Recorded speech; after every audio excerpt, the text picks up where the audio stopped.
प्रिय विद्यार्थियों, राजनीति विज्ञान की कक्षा में आपका स्वागत है। आज के इस लेक्चर में हम आप डिस्कस करेंगे अरविंद घोष की एक चर्चित पुस्तक the ideal of human unity, मानव एकता के आदर्श। ये पुस्तक 1947 में लिखी गई थी और अरविंद घोष ने इस पुस्तक को वैश्विक दृष्टिकोण से लिखा था। पूरे विश्व की मानव एकता के आदर्श को स्थापित करने के लिए अपने राजनीतिक दृष्टिकोण प्रस्तुत किए थे। तो आज के इस लेक्चर में हम डिस्कस करते हैं the ideal of human unity. Aurobindo Ghosh ने the ideal of human unity में बताया कि सारे संसार के मनुष्य समान हैं, उनमें किसी प्रकार का भेदभाव नहीं है। अरविंद घोष पूरे विश्व के लोगों को एक ही दृष्टिकोण से देखते हैं। वो पूरे विश्व के लोगों में मानवीय एकता स्थापित करना चाहते थे। पूरे विश्व के लोगों में मानवीय संवेदना का संचार करना चाहते थे। वो चाहते थे कि राष्ट्र की जो सीमाएं हैं वो भी बनी रहे, उसके साथ साथ व्यक्ति जो है राष्ट्र की सीमाओं से पार जा कर के अंतर्राष्ट्रीय व्यक्तित्व का निर्माण करे, यानी पूरे विश्व के लोगों के प्रति पूरी तरह से संवेदनशील हो, पूरे विश्व के लोगों के कल्याण के लिए कार्य करे। इस कड़ी में उन्होंने विश्व राज्य की स्थापना पर बल दिया। उन्होंने कहा कि जब पूरी दुनिया को एक वर्ल्ड स्टेट के रूप में स्थापित किया जाएगा तो राष्ट्रों की जो समस्याएं हैं, राष्ट्रों की जो संकीर्णताएं हैं, धीरे धीरे समाप्त हो जाएगी। उन्होंने पूरे विश्व को 4 संघों में बांटा: संयुक्त राज्य यूरोप, संयुक्त राज्य एशिया, संयुक्त राज्य अफ्रीका और संयुक्त राज्य अमेरिका। और इन 4 संघों को मिला करके एक वर्ल्ड फेडरेशन की स्थापना पर बल दिया। उनका कहना था कि वर्ल्ड फेडरेशन में भी अनेक प्रकार की समस्याएं आ सकती हैं, लेकिन इन समस्याओं को मानवीय दृष्टिकोण से दूर किया जा सकता है। और ये जो संघ बनेगा ये शक्तिशाली राष्ट्रों की इच्छा के अनुसार नहीं बनेगा, बल्कि सभी राज्यों के लोगों की इच्छा के अनुसार होगा। विश्व संघ में मनुष्यों को वंश, संस्कृति, आर्थिक सुविधाओं के आधार पर अपने अपने समूह बनाने की आज्ञा होगी। यानी एक व्यक्ति अपनी राष्ट्र की प्रीति में रहते हुए भी राष्ट्र के पार जाकर के अंतर्राष्ट्रीय स्तर पर मनुष्यों की भलाई के लिए, मनुष्यों के कल्याण के लिए, मनुष्यों के विकास के लिए कार्य करेगा। और ऐसा विश्व राज्य पूरे विश्व में मानव एकता के आदर्श को स्थापित कर सकता है। अरविंद घोष ने अपने विश्व राज्य की स्थापना के साथ साथ भारत को विश्व गुरु के रूप में माना है। उनका कहना है कि भारत प्राचीन काल से विश्व का धर्मगुरु रहा है और वर्तमान समय में भारत पराधीन है। और एक पराधीन देश पूरे विश्व को आध्यात्मिक संदेश जारी नहीं कर सकता। स्वतंत्र देश ही दूसरे देशों को दिशा निर्देश दे सकता है, दूसरे देशों को प्रेरणा दे सकता है। भारत पराधीन होने के कारण ही अरविंद घोष का मानना है कि पूरा विश्व यानी पश्चिमी जगत, विकसित राज्य आध्यात्मिकता से पूरी तरह से वंचित हो गई। इसलिए विश्व के विकसित देश भौतिकवादी संस्कृति का अनुसरण कर रहे हैं और विश्व को आध्यात्मिक संदेश देने के लिए भारत का स्वतंत्र होना बहुत जरूरी है। उन्होंने कहा कि पूरे विश्व में वो मानवीय एकता को स्थापित करना चाहते हैं और उसके लिए ज़रूरी है कि आध्यात्मिक दृष्टिकोण से इसकी पूर्ति की जा सकती है। भारत जो कि आध्यात्मिक शक्ति का विशाल भंडार है, इसलिए भारत के अंदर ये क्षमता है कि वो पूरे विश्व में मानव एकता के आदर्श को स्थापित कर सकता है। उनका राष्ट्रवाद जो है मनुष्य मनुष्य में, जाति जाति में, वर्ग वर्ग में समानता स्थापित करने के लिए अरविंद घोष का मानव एकता का आदर्श राष्ट्रवाद की सभी संकीर्णताओं को भुलाकर आध्यात्मिक दृष्टि से पूरे विश्व में मानवीय एकता स्थापित कर सकता है। तो इसलिए भारत का स्वतंत्र होना बहुत ज़रूरी है, क्योंकि भारत जो है आध्यात्मिक दृष्टिकोण से संपन्न है, नैतिक गुणों से पूरी तरह से संपन्न है और भारत विश्व गुरु तभी बन सकता है जब भारत स्वतंत्र होगा। वर्तमान और भविष्य की अरविंद घोष का मानना था कि उनके मानव एकता के आदर्श में कुछ ऐसे भी कारण हैं जिसमें विश्व के सभी मनुष्यों में एकता और बंधुत्व की भावना को हम ढूंढ सकते हैं। उनका कहना था कि मनुष्य एक सामाजिक प्राणी है और समाज में रहते हुए उसे अनेक प्रकार की आवश्यकताएं होती हैं और इन आवश्यकताओं की पूर्ति के लिए वह दूसरे मनुष्यों के संपर्क में आता है। वह मनुष्य चाहे राष्ट्रीय हो या पाराष्ट्रीय, मनुष्य की इच्छाएं, उसकी आवश्यकताएं उसे दूसरे मनुष्यों से जोड़ने का कार्य करती हैं। इन इच्छाओं और आवश्यकताओं की पूर्ति के लिए वह अंतर्राष्ट्रीय नैतिकता एवं मानवीयता का सहारा लेता है। अरविंद घोष का मानना था कि मानव एकता के आदर्शों को स्थापित किया जा सकता है। इसमें हमें परिकल्पना दिखाई देती है, क्योंकि जिस तरह से कोई अकेला व्यक्ति अपनी आवश्यकताओं की पूर्ति नहीं कर सकता, वैसे ही दुनिया में प्रत्येक राष्ट्र को अपनी आवश्यकताओं की पूर्ति करने के लिए दूसरे राष्ट्रों के संपर्क में आना पड़ता है। अगर सभी राष्ट्र आध्यात्मिक दृष्टिकोण से एकीकृत होने का प्रयास करें तो विश्व में मानव एकता के आदर्श को स्थापित किया जा सकता है। वैश्विक मानवता को दोबारा जो है जिंदा किया जा सकता है। अरविंद घोष का मानना है कि राज्य व्यवस्था अंतिम नहीं है। उन्होंने कहा कि मानव एकता के आदर्श की प्राप्ति के लिए राष्ट्रीय राज्य की व्यवस्था से पार जाकर पूरे विश्व में मानवता का प्रसार करने पर बल दिया जा सकता है। उनका मानना है कि राष्ट्रीय राज्य सामूहिक स्वार्थवाद का प्रतिनिधित्व करता है। राज्य समाज के सभी व्यक्तियों के कल्याण के लिए कार्य नहीं करता, बल्कि कुछ स्वार्थी लोगों के हितों की पूर्ति करता है। कुछ विशिष्ट व्यक्ति जो राज्य व्यवस्था का प्रबंध करते हैं, वे ही समस्त समाज पर अपनी इच्छाएं थोपते हैं। इस प्रकार अरविंद घोष ने संपूर्ण समाज के कल्याण के लिए अंतर्राष्ट्रीय स्तर पर मानव एकता के आदर्शों की स्थापना पर बल दिया, ताकि विश्व का प्रत्येक व्यक्ति अपने को दूसरे व्यक्तियों के कल्याण के लिए कार्य करने में प्रेरणा ग्रहण करे। यानी एक प्रकार से अरविंद घोष ने माना है कि जो स्टेट का सिस्टम है, राज्य राष्ट्र राज्य व्यवस्था है, वो अंतिम नहीं है। उससे आगे जा कर के हम पूरे विश्व को एक राज्य में स्थापित कर सकते हैं।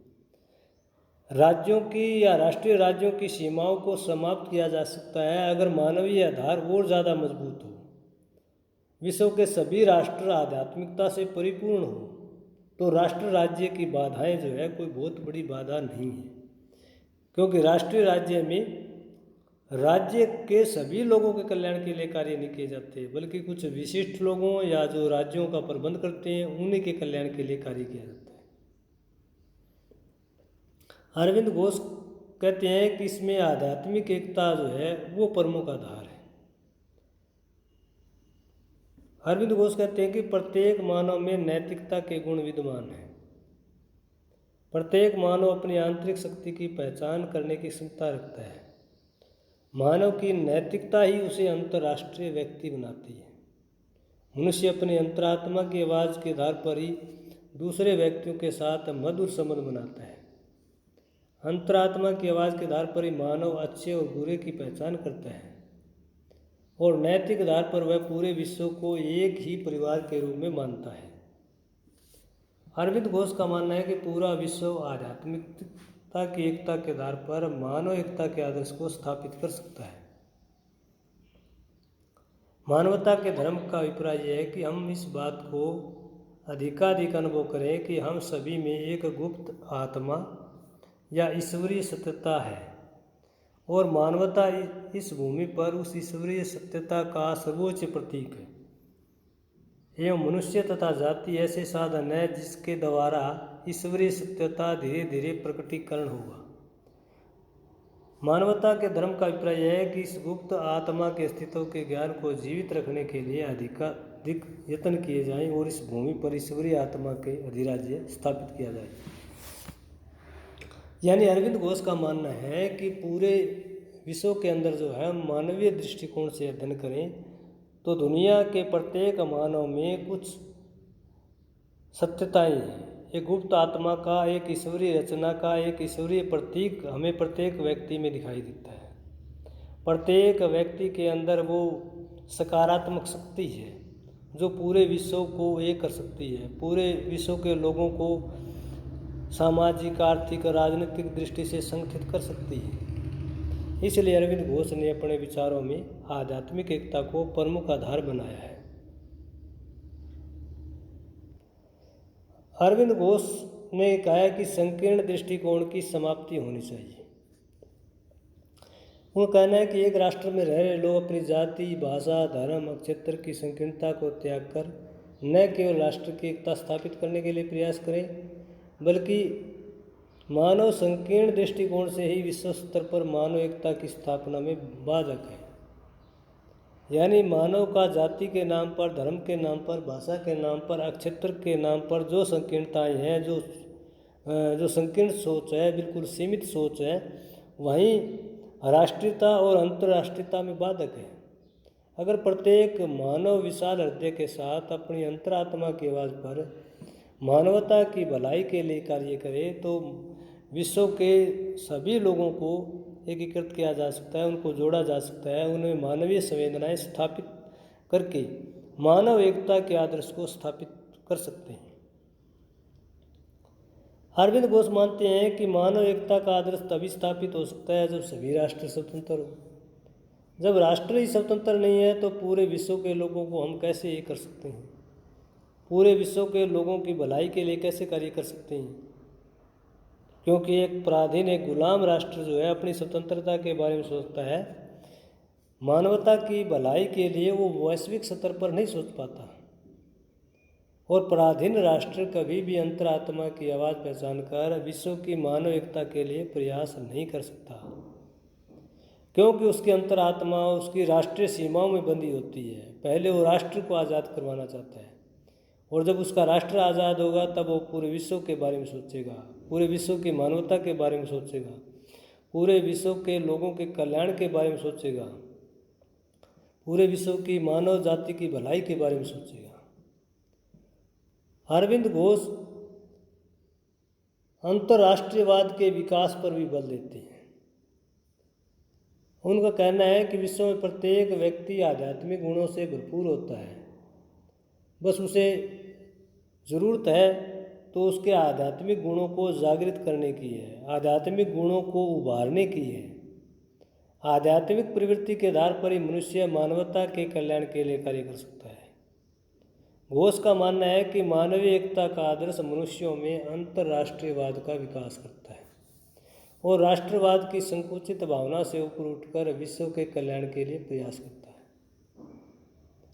तो अरविंद घोष मानते हैं कि मनुष्य के अंदर जो आध्यात्मिकता की प्रवृत्ति है, नैतिक गुणों का जो संग्रह है, उसको उभारने की, उसको जगाने की ज़रूरत है। और जब प्रत्येक व्यक्ति अपनी गुप्त आत्मा के आधार पर जागरूक होगा तो वो न केवल अपने भलाई के लिए कार्य करेगा, न केवल अपने राष्ट्र या समाज के लिए, बल्कि पूरी दुनिया में मनुष्यों के कल्याण के लिए कार्य करेगा।